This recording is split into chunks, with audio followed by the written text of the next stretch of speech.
मात्र 1 रनको हार होइन अब नेपाल टिमको चाहिँ आज राम्रो प्रदर्शन थियो अफगानिस्तानसँग फर्स्ट म्याच हारिसकेपछि आज चाहिँ जितको नजिक पुग्यो होइन र त्यसमा चाहिँ तपाईँको पर्फर्मेन्स एकदम राम्रो रह्यो साहिल 64 रन बनाउनु भयो एज अल कस्तो महसुस भइरहेछ त्यस्तो त केही खासै छैन अब टिम जितेको भए त्यो रनलाई अलि राम्रो लाग्थ्यो तर टिम हारेपछि यहाँबाट सिक्न पायौँ होइन कि अझै म मतलब खत्तम गर्न सक्थेँ इनिङहरू तर भएन के त्यो प्लान चेन्ज गर्न जाँदाखेरि तपाईँको स्पेसली तपाईँको लागि चाहिँ प्लान के थियो प्लान त्यस्तो खासै केही थिएन just watch the ball and react त्यति नै सुरुमा अलिकति पोजिटिभ इन्टेन्टले पनि खेल्नुभयो पावर प्लेमा चाहिँ अलिकति सर्ट खेल्ने त्यही नै थियो इन्टेन्ट त्यही थियो कि पाएको बल हान्छु न त सिङ्गल डबल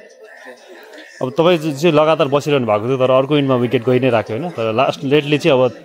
तल अर्डरले अलिअलि पार्टनरसिप गरिदिएको तर गेम लास्टमा पुग्दाखेरि चाहिँ अलिकति नेपालले पुस गर्न सकेन के जस्तो कारण लाग्छ कि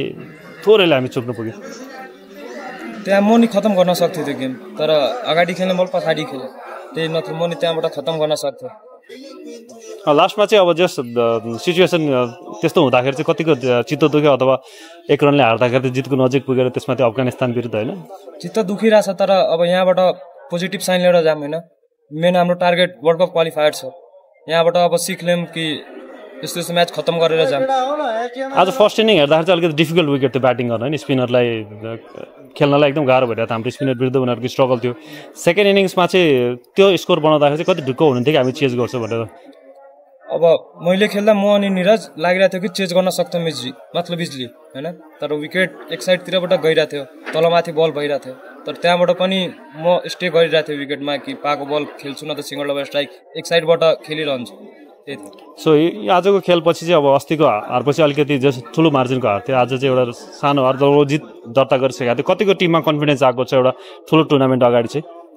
कन्फिडेन्स छ हाम्रो टिमलाई अनि गुरुहरूले पनि पोजिटिभ कुरा गरेर मतलब गर्नुहुन्छ टिममा पुरै पोजिटिभ मतलब छ माहौल वर्ल्ड कप क्वालिफायर्सको लागि हामी अगाडि हेरिरहेछौँ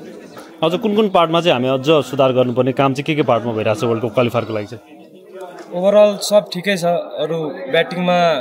टिमलाई लिएर जाने अलि आफूमा रेस्पोन्सिबिलिटी लिएर खेल्ने बलरहरू राम्रै नै गरिरहेछन्